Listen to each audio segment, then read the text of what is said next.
Good morning class fifth. तो बच्चों, subject है आपका साइंस और विंटर वेकेशंस के बाद आपके स्कूल फिर से ऑनलाइन क्लासेस आपके स्टार्ट हो रही हैं। तो इसे आपने इसी तरीके से देखना है जैसे आपने पहले इसे आपने समझा है, पढ़ा है। और प्लीज़ अपनी साइंस की बुक आप ओपन कर लीजिए और इसमें जो आज हम करने जा रहे हैं वो है हमारा lesson number 12, our universe, moon and eclipses. ठीक है, मून होता है चांद, जैसा आप सभी जानते हैं। मून मतलब चांद होता है और एक्लिप्स होता है ग्रहण।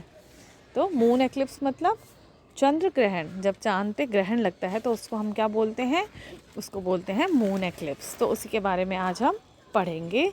सो चेक योर पेज नंबर 97 और इसे ध्यान से सुनिए अब आप।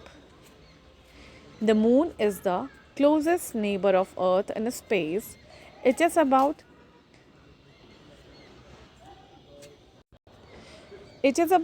3,86,000 kilometres away from the earth. जो मून है वो क्या है? क्लोजेस्ट नेबर ऑफ अर्थ, हमारी जो पृथ्वी का सबसे निकट जो पड़ोसी बोला जाता है या सबसे हमारे जो पास है वो है हमारा moon.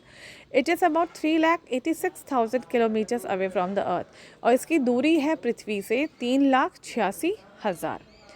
The moon revolves around the earth. जो मून है वो किसके किसके घूमता है? वो करता है किसका रिवॉल्यूशन करता है? अर्थ का रिवॉल्यूशन करता है। And it is called a natural satellite of the earth. और मून को ही नेचुरल सैटेलाइट कहा जाता है। किसका? अर्थ का नेचुरल सैटेलाइट है आपका moon. It takes about 28 days to complete one round of the earth. और इसको, चांद को पृथ्वी का एक चक्कर कंप्लीट करने में कितना समय लगता है? तो चांद को पृथ्वी का एक चक्कर पूरा करने में समय लगता है 28 दिन, 28 डेज का। ठीक, next para. Why does the moon shine? अब प्रश्न उठता है, एक क्वेश्चन अराइज होता है कि जो मून है वो चमकता क्यों है या मून में चमक क्यों होती है? तो देखते हैं। You must have seen that the moon shines brightly in the sky at night. जैसा कि आप सब जानते हैं कि जो चांद होता है ये आसमान में रात को क्या करता है? शाइन करता है, चमकता है। It is the second brightest heavenly body in the sky. और ये क्या है? दूसरी सबसे चमकने वाली जो है हेवनली बॉडी है हमारे स्काई में। But unlike the sun it does not give off light of its own. लेकिन जो चांद है उसकी जो रोशनी है वो अपनी रोशनी नहीं होती है। बट अनलाइक द सन, सन अपनी रोशनी हमें देता है लेकिन सन की तरह इसकी जो लाइट है वो अपनी नहीं है। It shines because of the sun light falling on its surface. इसकी जो चमक होती है ये सूर्य के कारण होती है। सूरज जब क्या करता है? सूरज की जो रोशनी सरफेस पे पड़ती है तब चांद में चमक आती है। So it only reflects the light of the sun. तो इसका मतलब ये हुआ कि जो चांद में चमक होती है, चांद हमें जो रोशनी देता है वो सूरज की ही क्या है? रिफ्लेक्टेड लाइट है। Due to the changes in the positions of the earth, जो हमारी पृथ्वी घूमती है, रिवॉल्व करती है, राउंड करती है, उसके कारण we see different shapes of the moon. इसी के कारण हमें जो चांद के अलग अलग क्या दिखाई देते हैं? शेप दिखाई देते हैं। These are called its phases और उनको कहा जाता है चांद के phases, चरण। Sometimes we see a bigger lighted portion of the moon. कुछ समय ऐसा होता है जब हम रात को आते हैं तो हमें जो चांद है वो बहुत ही क्या दिखता है? बिगर पोर्शन दिखता है। चांद का चमकने वाला जो पार्ट होता है वो बहुत बड़ा दिखता है। At other times we see a smaller portion of the moon or no moon at all. और कभी ऐसा होता है कि हमें चांद का एक बहुत ही कम पार्ट जो है आसमान में नज़र आता है रात को। और कुछ दिन ऐसा होता है कि जिस दिन हमें चांद आसमान में नज़र ही नहीं आता है। The moon is smaller than the sun. जो मून है वो क्या होता है? सन से छोटा होता है। दो it looks the same in size, दिखते ये बराबर हैं लेकिन जो मून होता है उसका साइज़ सन से छोटा होता है। This is because the moon is much closer to us than the sun. और इसका कारण ये है क्योंकि जो मून होता है वो मच क्लोजर टू अस, वो हमारे क्या है? नज़दीक है अगर हम कंपेयर करें सन से तो मून जो हमारे क्या है, ज़्यादा क्लोज़र है। अब देखते हैं the surface of the moon, moon का जो सतह है वो कैसी है, सरफेस कैसा है। The surface of the moon is not smooth, जो चांद की सतह है वो स्मूथ नहीं है, कोमल नहीं है। It is rough and uneven, ये रफ है, खुरदुरा पार्ट है, और अनइवन है, अनइवन होता है जो सिमिलर नहीं होता है, एक ही बराबर नहीं होता है। There are big round holes on its surface, इसके जो सरफेस है, सतह है, उसमें बड़े बड़े क्या होते हैं, होल्स होते हैं, छेद होते हैं। These are called craters, और इनको कहा जाता है craters. The craters differ in size and depth.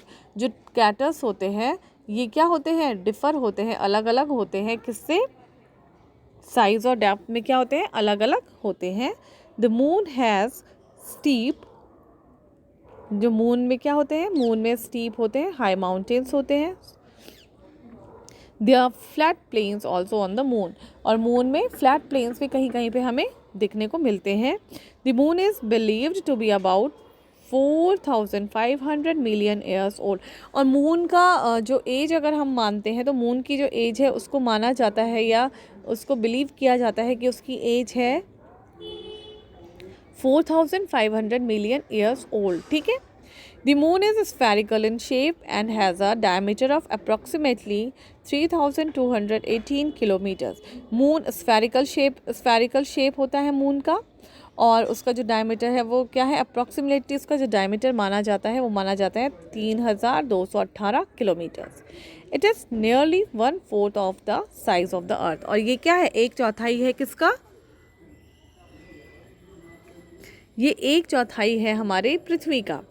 Its weight is about 1/8 of the weight of the earth, और इसका वेट है अबाउट 1/8, 1/8 जो है इसका वेट माना जाता है हमारे पृथ्वी से इसका वेट जो है 1/8 माना जाता है। आगे देखते हैं। You know that all heavenly bodies attract one another by the force of gravity. जैसा हम सब जानते हैं कि पृथ्वी की अपनी एक गुरुत्वाकर्षण शक्ति होती है जिसके कारण ये क्या करते हैं, चीज़ों को अपनी तरफ अट्रैक्ट करते हैं, और यही हमारी हेवनली बॉडीज़ में भी है, एक दूसरे को अट्रैक्ट करना, और किसके थ्रू, ग्रेविटी के through. The gravity of the moon is only 1/6 that of the earth, जो ग्रेविटी मून की ग्रेविटी है वो कितनी है, 1/6 है ऑफ द अर्थ, ग्रेविटी 1/6 है, 1/6 है। दस a man weighing 60 kilo on earth will have a weight of only 10 kilo on the moon. अगर एक आदमी का पृथ्वी पर वेट 60 किलो है तो अगर वो मून पे जाता है तो उसका वेट कितना आएगा, 10 kilo. What weight will you have on moon, तो आप बता सकते हैं कि आपका वेट कितना होगा मून में। There is no life on the moon, moon में कोई भी जीवन नहीं है, जीवन की कोई संभावना नहीं है, जीवन नहीं है। Do you know why the moon is lifeless, क्या आप बता सकते हैं कि मून लाइफलेस क्यों है। तो देखिए, the surface of the moon is covered with hard and loose dirt, जो सरफेस है मून का वो किससे कवर है, वो कवर है हार्ड और लूज डर्ट से, माउंटेन्स से और क्रैटर्स से। It has no air and water, यहाँ पे ना तो पानी है ना तो हवा है। Since there is no water there are no clouds on the moon, moon में कोई क्लाउड्स नहीं है, मून में कोई एयर नहीं है। There is no layer of atmosphere surrounding the moon surface, और यहाँ पे कोई क्या नहीं है, यहाँ पे कोई लेयर नहीं है, atmosphere surrounding, no layer of atmosphere, यहाँ पे कोई एटमोसफेयर नहीं है मून में। और मून का सरफेस जो है वो कैसा है, no protection from the strong sun rays, और ना ही वहाँ पे कोई प्रोटेक्शन है सन रेज से। Therefore it gets too hot during the day and too cold at night, इसलिए दोपहर का समय बहुत गर्म होता है और रात को बहुत ज़्यादा ठंडा होता है। Moreover because of the absence of air, air की कमी के कारण no sound can be heard on the moon, इसीलिए वहाँ पे कोई भी आवाज़ जो है वो सुनाई नहीं देती है। All these conditions are not suitable for the chances of life on the moon, और यही कुछ कारण है जिसकी वजह से मून पे क्या बोला जाता है कि मून लाइफलेस है, वहाँ लाइफ नहीं है। Therefore it is very lonely and silent place, और ये कैसा है, बहुत ही एकांत वाली जगह है और साइलेंट है बिल्कुल। There are no trees, flowers, gardens और लेक्स ऑन द मून। न तो कोई झील है, ना नदी है, ना फ्लावर्स हैं, ठीक है। Thus there is no life on moon, और यही कारण है कि यहाँ पर मून पर कोई भी लाइफ नहीं है, ठीक है। तो अभी मैं सिर्फ आपको इतना पढ़ा रही हूँ, इसके बाद हम इसको आगे कैरी ऑन करेंगे नेक्स्ट वीडियो में। आप इसको एक बार रिवाइज करिए, पढ़िए, रीड करिए, ठीक है, और इसको ढंग से समझिए।